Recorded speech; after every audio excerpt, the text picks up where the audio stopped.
Akkam jirtu daawwattoota EBS qophii dookumantarii keenya irraatiin akka bulchiinsa magaalaa Adaamaatti piroojeektoota misoomaa garaagaraa bara baajata 2017 hojjetamanii tajaajila uummataaf oolan ilaalchisuun sagantaan qindeeffanne kan isin biraan geenyu ta'a. Hanga dhuma qophii keenyatti nu faana turtii taasisaan affeerraa keenya.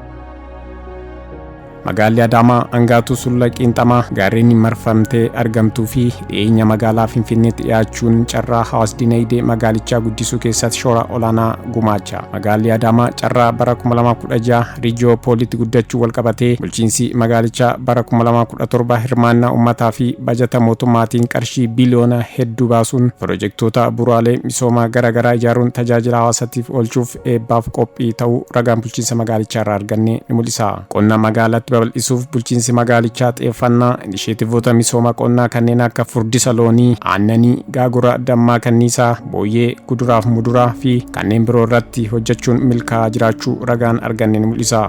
Kantiibaa bulchiinsa magaalaa Adaamaa obbo Haayiluu Jaldee akka jedhanitti karoora hojiilee misooma bara 2017 xiyyeeffannoon hojjechuun misooma magaalaa milkeessuuf galmoota 4 qabatanii hojjechaa jiran keessaa tokkoffaan wabii nyaataa mirkaneessuu, lammaffaan ogummaa babal'isuu, sadaffaan daldalaa fi investimentii jajjabeessuu, afuraffaan kenna tajaajila mootummaa fooyyessuu ta'uu himan. Galmoonni misooma magaalonni nuti milkeessuu nurra jiraatu galmoota gurguddoo 4 bu'uura godhannee hojjechaa jirru. Galmi tokkoffaan magaalonni xiyyeeffannoodhaan milkeessuu qabnu inni murteessaa fi ijoon wabii nyaataa mirkaneessuudha. Magaalota keessatti wabii nyaataa mirkaneessuu rakkoolee gama kanaan jiran hojiiwwan kana milkeessuudhaaf faayidaa qaban irratti xiyyeeffachuudhaan hojjechuudha jechuudha. Galmi lammaffaan fi xiyyeeffannoodhaan hojjechaa jirru kalaqaa fi ogummaa dagaagsuudha. Hawaasa ogummaa qabu, hawaasa kalaqa ngawoome, hawaasa hojjetee oomishee jiraachuu danda'u qabaachuudha. Kuni kallattii misooma magaalaa mootummaan keenya magaalota keessatti akka hojiirra oolu godhamaa jirudha. Galmi inni sadaffaan fi magaalotaaf bu'uura ta'e hojii daldalaa fi investimentiif haala mijeessuudha, jajjabeessuudha, babal'isuudha. Interpreneurship haaraa uumuu, isaan uumaman jajjabeessuu, haala mijeessuu, kanaafan ta'u milkeessuudha. Galmi inni xumuraa galmoota sadeen hafaniifis murteessaa ta'e kenna tajaajila mootummaa fooyyessuu, ammayyeessuudha, gara e-governance ceesisuudha jechuudha. Egaa galmoota kanarraa kaanee magaalonni akkamitti hojjechuu qabnaa, maal godhuu qabnaa kan jedhu bu'uura godhannee ilaallu akka waliigalaatti tarsiimoo fi kallattiin magaalota itti hoogganuu qabnu ifaan kaa'amee hojjetamaa kan jiru. Isa keessaa tokko humna magaalotaa cimsaa deemudha. Magaalonni humna akka qabaatan, magaalonni bittinnaa karaa ta'een osoo hin taane walitti dhufuudhaan, ijaaramuudhaan humna naannoo isaanii jiru qabatanii bahuu akka danda'an irratti xiyyeeffatamee ta'an ilaalame.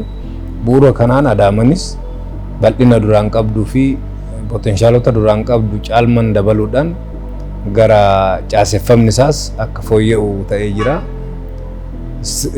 Bal'inni lafaas dabalee jira. Poteenshaalli carraa misoomuu fi guddachuu magaalli keenya qabdus kan waliin guddatee jira.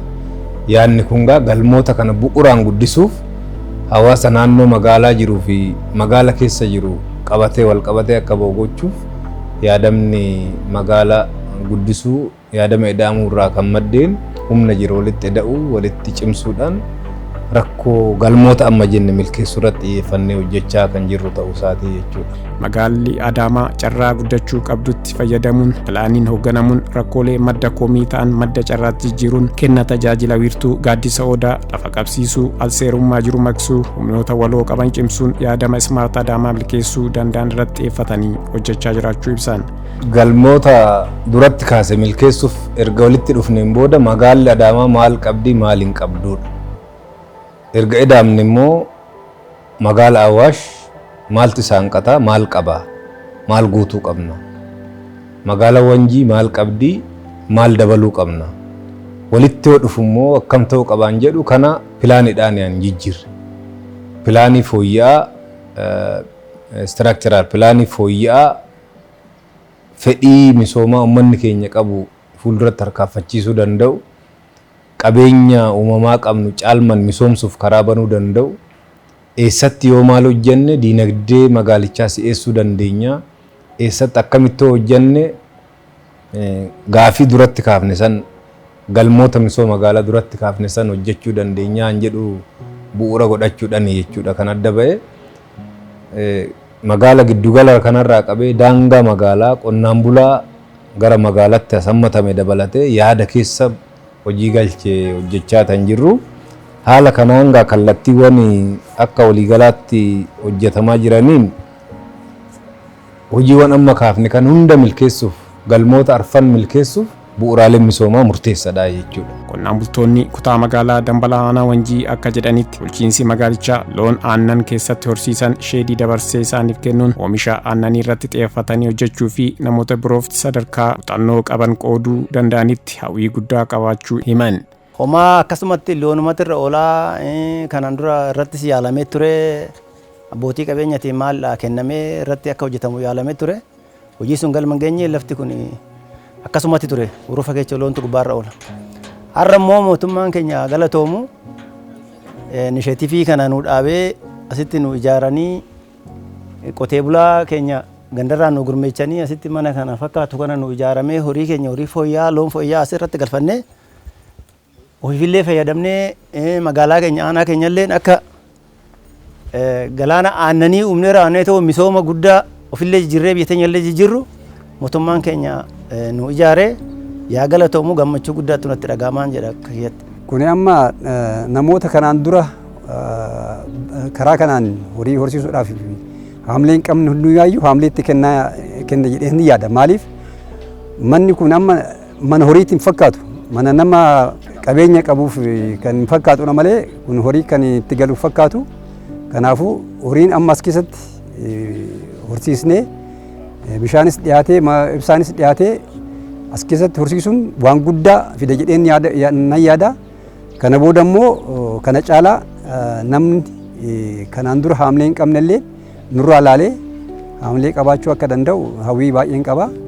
Barnoonni bu'uura beekumsaa waan hundaa akkuma jedhamu gama sochii adeemsa baruu barsiisuu magaalichatti jiru cimsuuf sochiin bal'aa taasifamaa jira. Jiraattonni aanaa Gooroo kun akka jedhanitti kanaan dura mana barumsaa naannoo dhiyeenya isaaniitti dhabuun baasii garaagaraa baasaa turan baroota lamaan mana barumsaa bu'uura boruu argatan bara kana ammoo sadarkaa tokkoffaa ijaaramuun xumuramuusaa gammachuun guddaa itti dhagahamuu fi ijoollee isaanii itti barsiifachuuf carraa guddaa argachuu ibsan.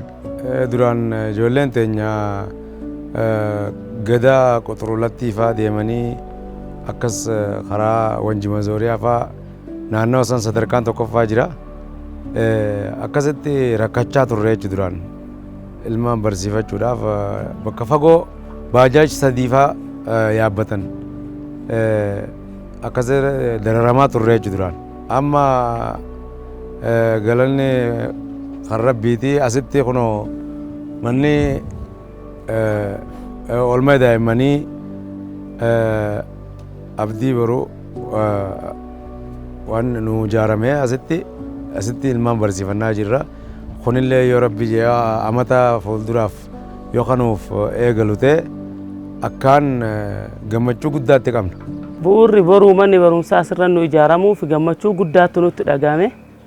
Akkuma gammachuu guddaa nutti dhagahametti ijoollee keenya kanaan dura baasii guddaa baasaa turre.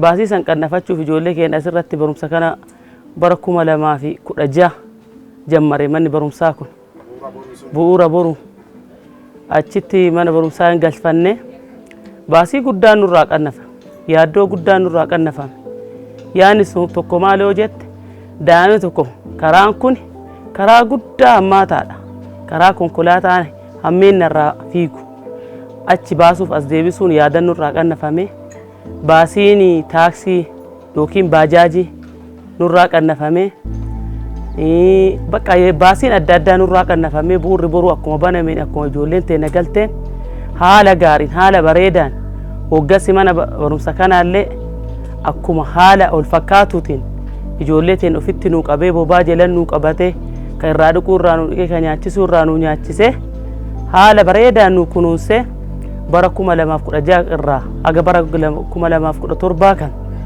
haga eebbaa dirasiin nuu gahe ani mataa kiyyaan akka hawaasa naannootitti gammachuu guddaatu natti dhaga'ama manni barumsa bu'uura boruu kun yeroo duraatiif asitti ijaaramuuf itti aansuun sadarkaa tokkoffaan gaafa asitti nuu jammaramu inumaa humnaa ol gammachuu akkana jedhee siin ibseetu natti dhaga'ama. Itti gaafatamaan waajjira barnoota bulchiinsa magaalaa Adaamaa obbo Darajee Tasfaayee akka jedhanitti adeemsa baruu fi barsiisuu xiyyeeffannaa kennamee hojjetamaa jiraachuu ibsuun hirmaannaa uummataa tajaajila lammummaatiin manneen barnoota bu'uura boruu 10 akkasumas baajata mootummaa qarshii miliyoona 100 oliin manneen barnoota sadarkaa tokkoffaa dhaqa'ummaa bal'isuuf 3 ijaaramanii xumuramuun bara barnoota 2018 tajaajila baruu barsiisuuf banaa kan ta'an ta'uu ibsan. Manneen barnoota baay'ee qabna kan dhuunfaa garuu ammoo ijoolleen keenya uummanni harka qalleeyyiin manneen barnootaa dhuunfaatti barsiifachuu hin dandeenye fageenyi manneen barnootaa isaanirraa jiru laallee bara kana akkuma argitan manneen barnoota sadarkaa tokkoffaa 3 ijaarree bajata mootummaa birrii miliyoona 100 fi miliyoona 38 oliin mana barumsaa sadarkaa tokkoffaa 3 ijaarree akkuma argitan kana tokko kutaa magaalaa 3 keessatti kan ijaarree. Itti gaafatamaan waajjira carraa hojii uumuuf ogummaa bulchiinsa magaalaa Adaamaa obbo Abdul Qaadir Xayyiboo akka jedhanitti kalaqaa fi ogummaa babal'isuu fi leenjii adda addaa hojii barbaaddota waldaa intarpiraayizoota gurmaa'aniif dabarsanii kennuuf sheediiwwan industirii godoo 1435 hanga gabaasni kun qindaa'etti ijaaramanii xumuramuun tajaajilaaf kan oolfama yoo ta'u fayyadamtoota 51,000 ol ta'aniif carraa hojii uumuun danda'amu ibsan. Akka waajjira carraa hojii uumuutti hojjetame keessaa inni guddaanii fi olaanaan industirii godooti. Industirii godoo sheedii gara 1,400 karoorfannee gara sheedii 1,435 haa guyyaa har'aatti ijaarree hojiitti galee jira. Kana keessatti fayyadamtoota gara 51,000 ol haala itti ammateetu jira. Kun warra gurmaa'an qofa odoo hin taane warra qaxaramanis dabalatee jechuudha. Amala isaatti industirii godoo warshaadha. Warshaan xiqqaan tokko nama 15-20-30 ammata kanaan carraan inni uumes akkuma lakkoofsisaa baay'ee guddaadha jechuudha bara kana.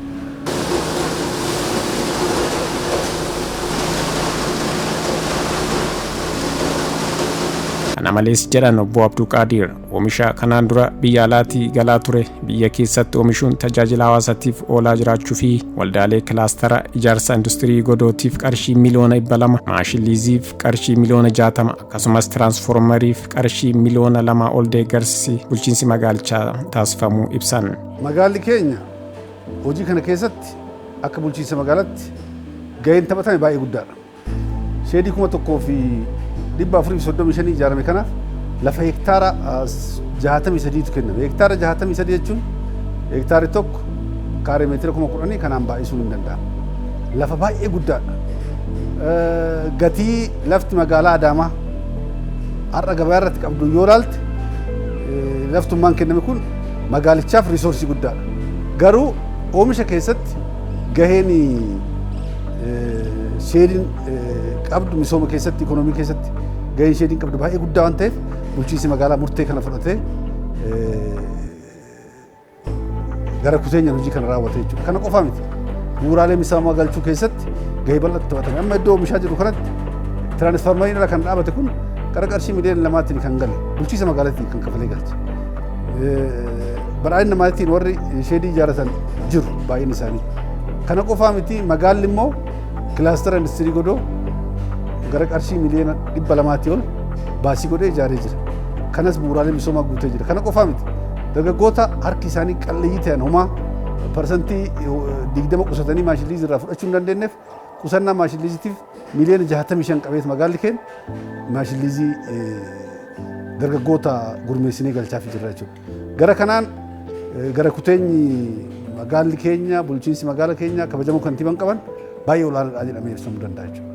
Kanaaf qophaa'ummaa gaatu jira.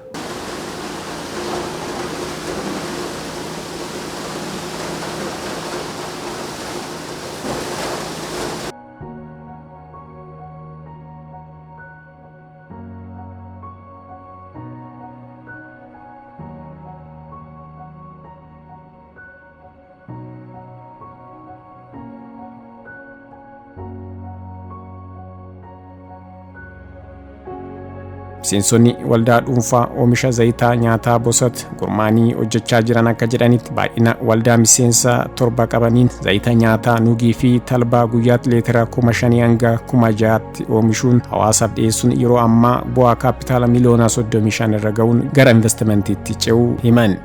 Zayitiin kan oomishnu Talbaa fi Nugiidha. Kan oomishullee ajaja yoo qabaanne sa'aatii 24tti oomishama yookaan immoo sa'a 12tti oomishna jechuudha Talbaa fi Nugii jechuudha. Bulchiinsi magaalaa baay'ee nu gargaaree jira. Iddoo kanatti kan itti oomishnullee isaanitti nutti kennani. Iddoo bakka as oomishne bakka itti gurgurtaalles Awaash Farnicharii as iddoo haadiditti nutti kennaniirani. Kana kan nu gargaaran. Leetira 5,000 aga 6,000tti oomishna. Sa'aatii 24 immoo yoo hojjanne isaa olitti oomishuu dandeenya jechuudha. Namoonni carraa hojii argatanii hojjechaa jiran tokko tokkos akka jedhanitti waldaa dhuunfaa zayita nyaataa Bosatii fi waldaa dhuunfaa pilaastikaa Ifaa keessatti qaxaramuun hojjechaa jiran arginee dubbisnee kun akka jedhanitti jiruuf jireenya isaanii fooyyessuun muuxannoo guddaa irraa argachaa jiraachuu himan. Bu'aan nu arganne hojii kana hojjechaa jirra. Akkuma hojjennuun daa'ima keenyas itti barsiifachaa jiruu keenyas itti jiraachaa kiraa manaatillee ofirraa kaffalachaa isaa wajjiniin jajjabaannee wal gargaaree hojjechaa jirra. Hojii kana nama 20 hojjetaa jira. Saraatanya ammas dabaluuf yaadaa jirra beektaa. Carraan kuni ijoollee saraatanyaadhaaf hojii dhabaa jechuudha. Saniif baname. Saniif anaafillee carraa hojiidhaaf naa ta'ee jechuudha. Ammas maateriyaali isa kanaa namoota adda addaatiif geessaa jirra. Nurraa bitaa jiranii waan adda addaa irraa oomishama. Saanii maastaxabii wambaroota waan adda addaa jechuudha. Isa sanii ganaafillee waan biraa moolli isaa kanallee fidannee isa callaa kana asumatti hambisuudhaaf hamilee qaba. Bu'aa baay'ee nu buse. Bu'aa baay'ee nu buse. Carraa baay'ee hojii carraa baay'ee nu baname. Nufillee kan hojii dhabeeyyiillee. Miseensonni waldaa dhuunfaa hojii oomisha pilaastikaa Ifaa jedhamu bulchiinsi magaalicha haala mijeessuun baay'ina miseensota 5 gurmaa'uun pilaastikoota gatama sassaabuun deebisanii hojiirra oolchuun galtee warshaalee adda addaaf dhiyeessuun cinaa kaapitaala birrii miliyoona 6 ol horachuun namoota 30 ta'aniif carraa hojii uumamuu fi ibsan.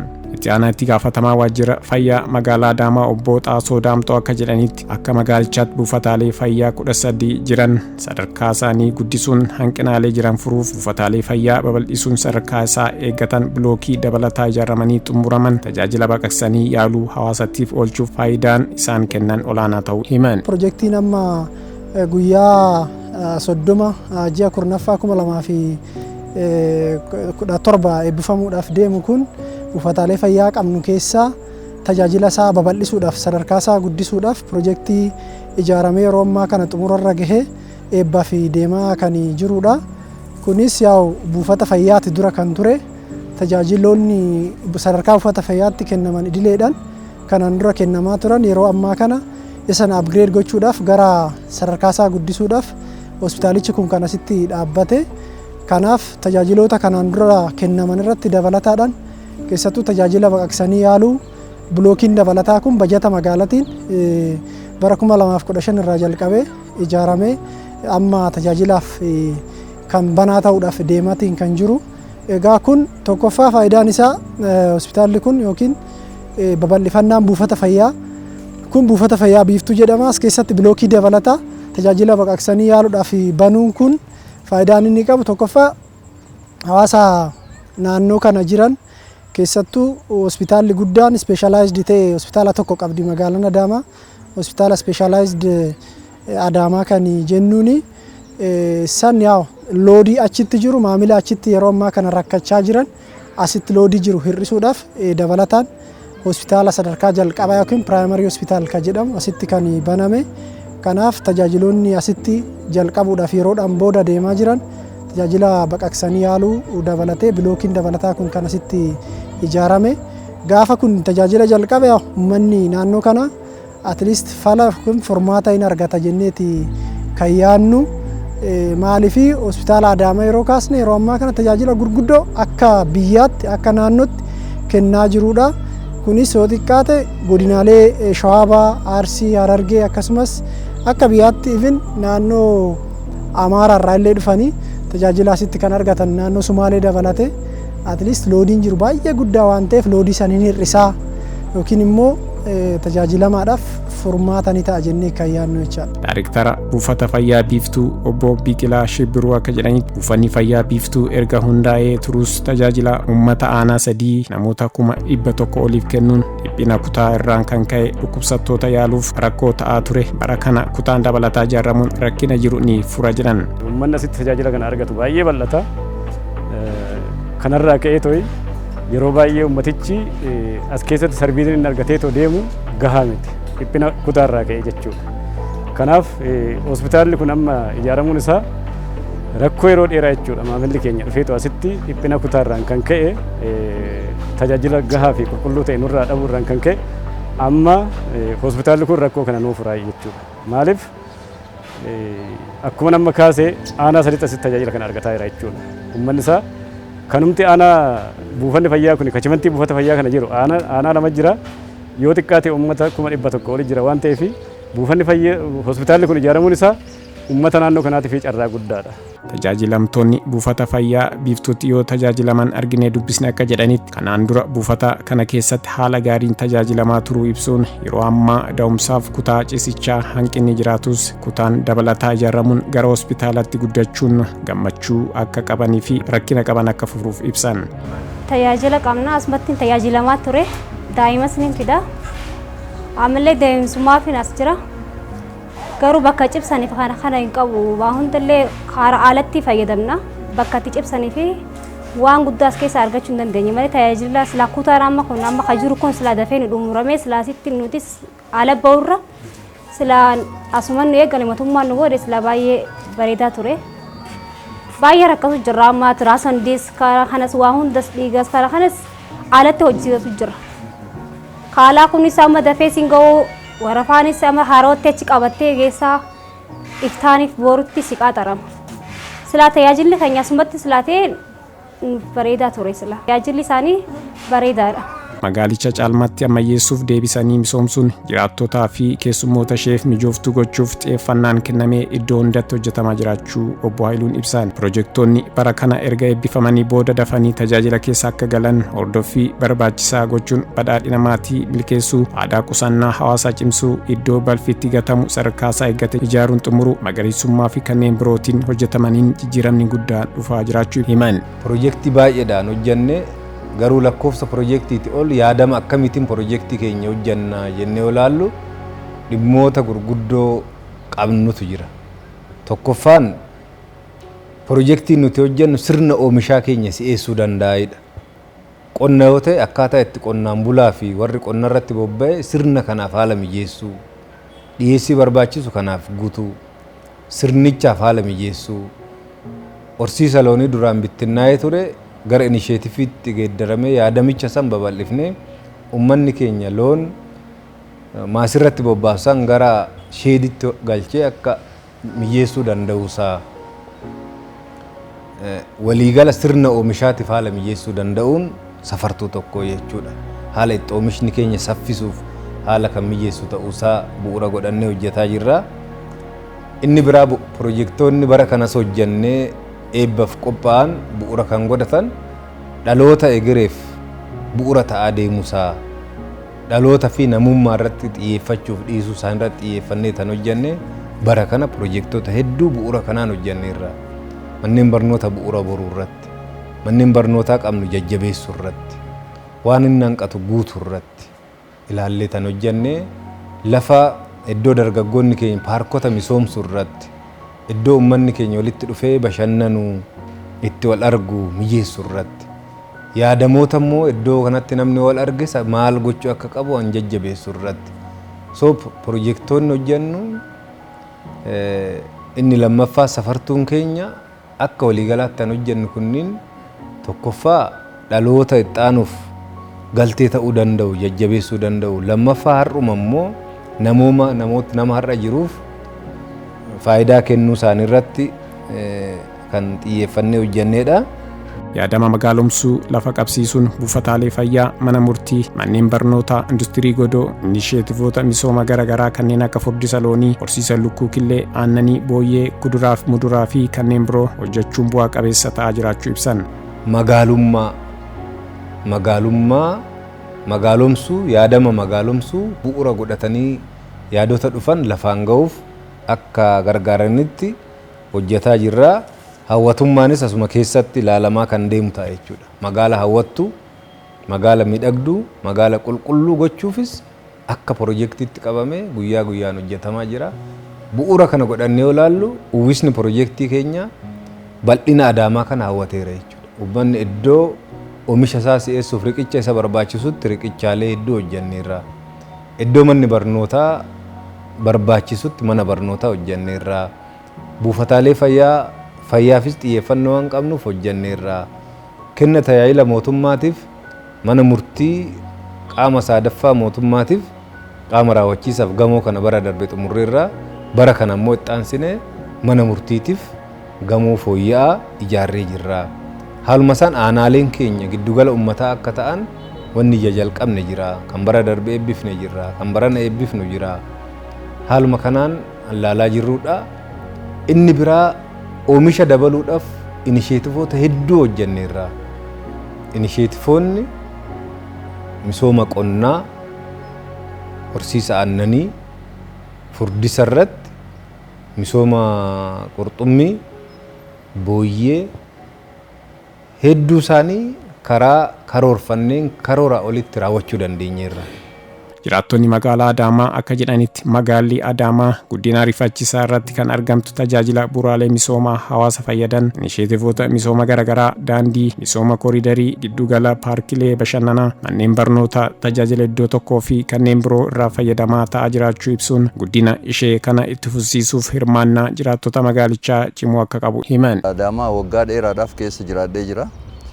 Adaamaan otoo godina Shawaa Bahaa irraa fo'amtee of dandeettee hin jiraatin baay'een ishii magaaluma xixiqqoo kaawwaniin walitti dhiyaatti muraasuma seentaruma daldalaa waan taateef daldalli adda addaa keessa waan qaxxaamuruuf malee jijjiirama keessaayyuu koonistiraakshiniin wal qabatee misooma magaalaa keessaa karaadhaan kanneen wal qabatee hedduu kan fagaatteen turre haa ta'uutii bara 1996 irraa jalqabee sadarkaalee adda addaatti karaaleen keessaa babal'inaan hojjechuun jalqabamee karaaleen babal'inaan jalqabame sun magaalattii steepii tokkoon jijjiire baruma sanni piroojeektiin guddaan magaalattii tana jijjiiruu danda'u jedhameet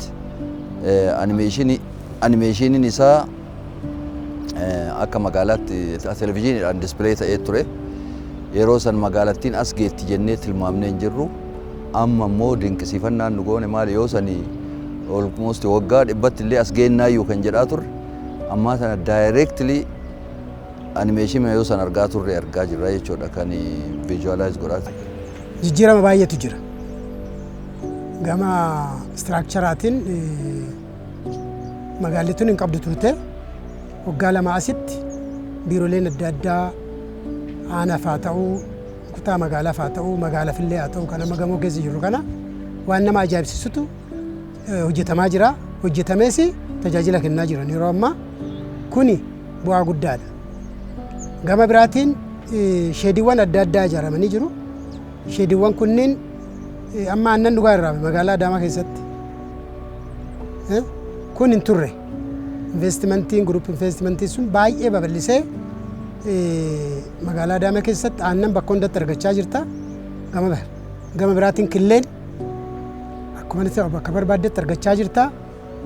Kana yoo jennu hojii dhabdummaan sammasuma irrachaa jira jechuu keenya. Qaamni kun hunduu sheediiwwan adda addaa jaraman horii horsiisuu haa ta'u annani haa ta'u hojjettoota baay'ee kan nuuqame magaalaa kana keessatti. Gama biraatiin karaan magaalaa kana keessa jiru koobilistoonni baay'inaan kan ture amma gara asfaaltiitti jijjiiramaa jira. Kuni ajaa'ibsiisaadha. Nuyi magaalaa keenya kaleecha Finfinnee dinqisiifachaa turre amma immoo boruu namni Adaamaa dinqisiifataa yaada jedhuun qabaanii. Gama biraatiin manneen barnootaa ammayyaa magaalaa keenya keessatti fi naannoo ishii dhiyuma kana keessatti waggaa lama asitti manneen barnootaa keessaa sadarkaan lammaffaa 3 ijaaramee tajaajila kennaa jira. Kunis hanqina manneen barnootaa baay'ee hir'isaa kan jiruu fi uummanni qaqqabumsa barnoota irratti baay'ee hirmaachaa kan jiru ta'uu isaan namatti agarsiisa. Gama biraatiin tajaajila iddoo tokkoo kennuun amma duraan namni achi deemaa as deemaa amma seektaroonni hunduu iddoo tokkotti gurmaa'anii kutaa magaalaa iddoo tokkotti kan aanaa iddoo tokkotti kan magaalaa iddoo tokkotti tajaajila iddoo tokko akka argatan amma danda'ametti itti quufinsa maamilaa mirkaneessuudhaaf hojiin calqabame baay'ee kan namatti toludha. Namoonni paarkii giddugala bashannanaa dagaagaatti argamuun yoo bashannanan argine dubbisne akka jedhanitti kanaan dura iddoo paarkiin kun balfaawwan garaagaraa itti gatamaa ture bulchiinsi magaalichaa xiyyeeffannaa itti kennee hojjechuun yeroo ammaa paarkiin kun ijaaramee xumuramuun tajaajila haara galfii bunaaf shaayii dirree kubbaa miilaa daa'imman irratti taphatan suuraa keessatti kaa'amuu kan qabuu fi haala gaariin keessatti bashannanaa jiraachuu ibsan. Jalqaba safarri kun safara jimaanitti qaamamu ture safara bakka badaa ture baay'ee. Amma kuno akka soso akkasin bareedini amma kuno nutu asitti dhufnee bashannanaa jirra. Sammuun keenyis waan hundumni keenya asuma hojiidhaa dadhabnee gaafa dhufnu asumatti bashannanne hin galla jechuudha. Jalqaba garuu akkanan turre bakka biraa oollaa bakka bashannanu dhabne jechuudha. Bakka biraa oollaa waan hin taane gochaa oollaa amma garuu galataatoo bakka safara bareedaa ta'eera asitti bashannanna. Hambalfi itti gatamee raawwateetoo fardi du'aa haree du'aan irratti gatamee raawwateetoo karaa darbaa dhoowwee biyya nu rakkisaa turedha. Akkasumas immoo namoonni adda addaas asumatti waan hin taane hattuu adda addaa tullee as keessatti waan namarraan gahu baay'eedha. Amma garuu inni duuchumtuu qulqullaa'ee raawwateetiin bakka bashannana gaarii bakka namoonni hoo deemee raawwateetoo dhufe hojjaa isaa hojjetatee raawwatee dhufee raawwateetoo ittiin boqonnaa godhatee raawwateetoo yeroo isaa ittiin dabarfatu naannoo kanadha ta'ee raawwateetoo mul'ate garmalee namatti tola yeroo ammaa kana.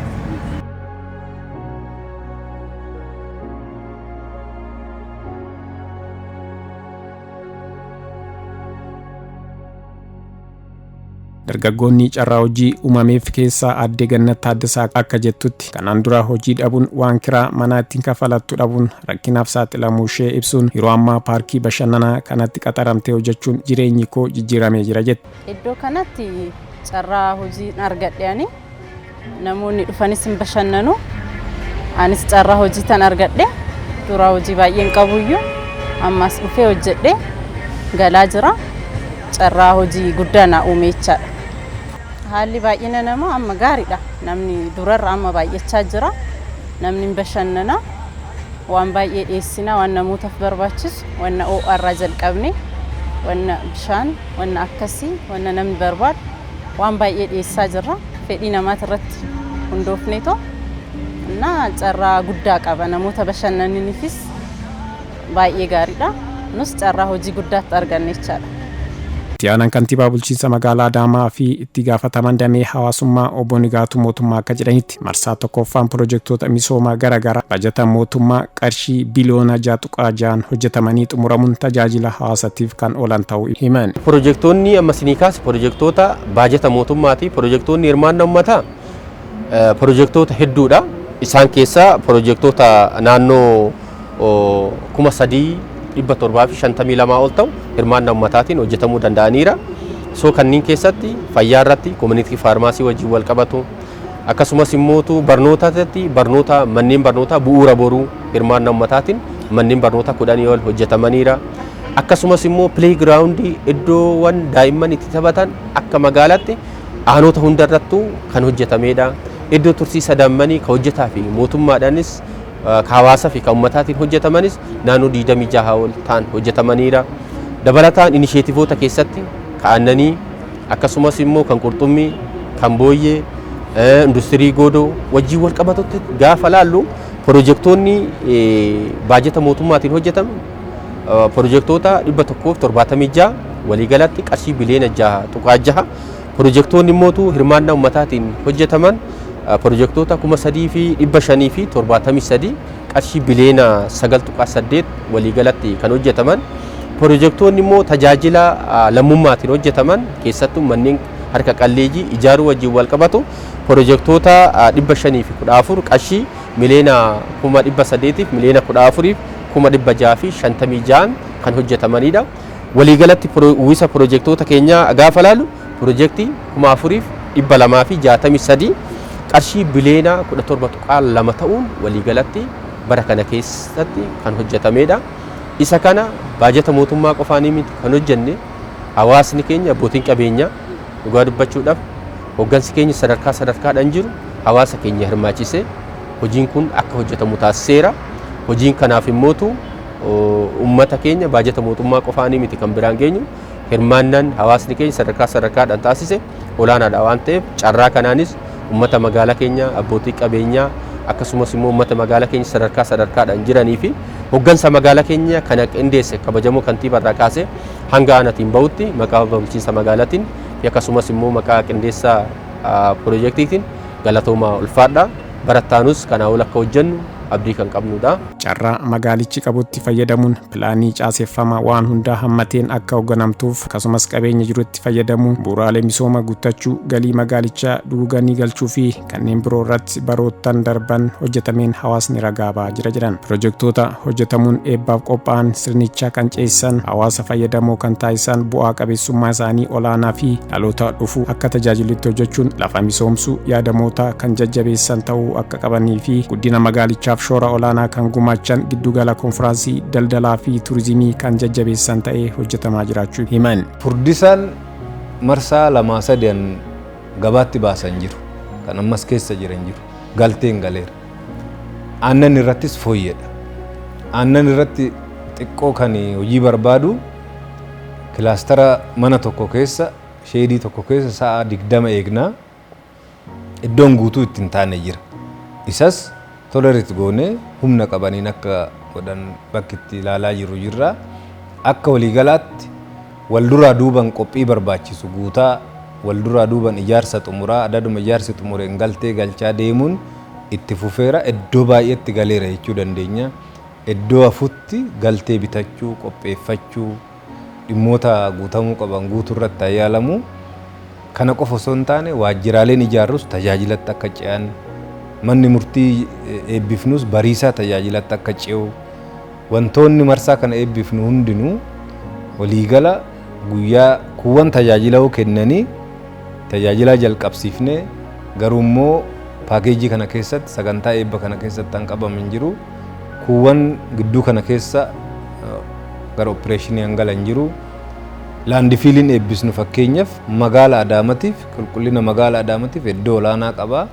Tajaajilatti hin galle barii kana guyyaa sanan jalqabsiifnu ta'a. Akka waliigalaatti olaallu pirojektoonni hundinuu kan amma eebbisnu marsaa jalqabaa kanaan amma eebbisnu guutuudhaan tajaajilatti akka galanitti qophii sadarkaa saniin goonee jirra. Waan hanqatummoo jala jalaan guutaa hordofuun immoo barbaachisaadha. Itti fufiinsa isaaf immoo karooraaf dandeenye hordofuu tiksuu jabeessuun gahee keenya immoo ta'a jechuudha. Magaalaan Adaamaa magaalaa baay'ee guddoodha. Kana caalaa guddachuuf carraa guddachuu guddaa qabdudha. Guddachuufis wantoonni yeroo jijjiiramaa kana keessatti yaalamee fi yaadamoonni mootummaa guutuudhaan ummaticha keessa akka galan gochuuf yaalame baay'ee bal'aadha. Magaalicha pilaanidhaaf bulchuu fi magaala pilaanii qabdu miidhagduu jiruuf jireenyaaf hawwattuu taate gochuuf daandii qabannee jirra. Seeraan inni guddaan ummata keenyaaf carraa kanaan ibsuu barbaadu rakkoolee kuufamanii fi mootummaa fi ummata madda komii ta'an hedduu gara madda rakkoorraa gara madda carraatti uumuu dandeenyee jirra. Sirna bulchiinsa lafaa keenya hoogganuu, bulchuu fi gara misoomaaf akka oolu gochuun caalmaan humni mootummaa magaalichaa akka cimuuf carraa guddaa kan uumedha. Akka waliigalaatti magaalli kun potenshaala guddaa qabdi jechuudha. Wanti amma hojjanne akka danda'amu kan irraa baranne malee Adaamaan sadarkaa ishii madaaluun waan eegamuun humna misoomaa sadan guutuudhaan sochoofne humna mootummaa, humna uummataa, humna waloo kana sochoofne, humna waliigalaa kana sochoofne, humnoonni misoomaa sadan guutuun socho'anii galma Adaamaa giddugala industirii goonaa, giddugala jijjiiramaa, fakkii jijjiiramaa goona jenne san milkeessuudhaaf potenshaala guddaa qabnu qabaachuu keenya hubanneerra. Hundaa ol akka danda'amu baranneerra. Kana uummanni keenyas argaa dhufeera. Hojjannee rakkoo kamuu injifachuu akka danda'amu, hojjannee qaaleensa jireenyaa yeroo baay'ee ka'u injifachuu akka dandeenyu, hojjannee rakkoo seeraan alummaa kamuu dhaabuu akka dandeenyu baranneerra. Adaamaa keessatti kanaan booda ijaarsi seeraan alaa yoo kenniteef illee namni hin ijaaru. Amantaa jedhurra gahaa dhufneerra. Kuni maree uummata keenya waliin gooneen ijjannoo uummanni keenya seeraan alummaarraa tarkaaffii seeraan alummaarratti fudhachuu jalqabeen uummanni mataasaa. Kanaaf wanta amma jalqabne tokkoffaa rakkoolee kuufaman hedduu sirreessuudhaan gara daandii jijjiiramaatti akka dhufan godhabeera. Kuni waan tokkodha. Lammaffaa yaadamoonni mootummaa akka waliigalaatti akka biyyaattis naannootti gadi bu'an waan magaalonni ta'uu qabaniif gadi bu'an hundi isaanii akka danda'aman barnoota irraa arganneerra. Amma kan nu hafu humna guutuun sochoone Adaamaa giddugala waan hundaa, giddugala industirii, giddugala konferansii, giddugala qonnaa, giddugala oomishaa, giddugala kalaqaa fi teekinooloojii goone yaadama Smart Adaamaa eegal dhugoomsine gochuun yeroon isaa ammaa jechuudha. Egaan kabajamtoota daawwattoota EBS qophii dookumantarii addaa keenya har'aatiin akka bulchiinsa magaalaa Adaamaatti piroojeektoota misooma garaagaraa bara baajata 2017 qarshii biliyoona 17 ol ta'uun hojjetamanii tajaajila uummataaf oolan yaada jiraattotaa fi hooggansa magaalichaa qabannee dhiyaannirraa waan guddaa akka hubattan abdii qabna. Qophiilee Adaama Broadcasting Service afaan waliin turtii gaarii taasisaa kanan jedhu qopheessee dhiyeessuun Taayyaa Warraa, ogeessa kaameeraa Shimallis Nugusee, gulaalaan Alamuu Hirphaa, horaa bulaa deebanaa.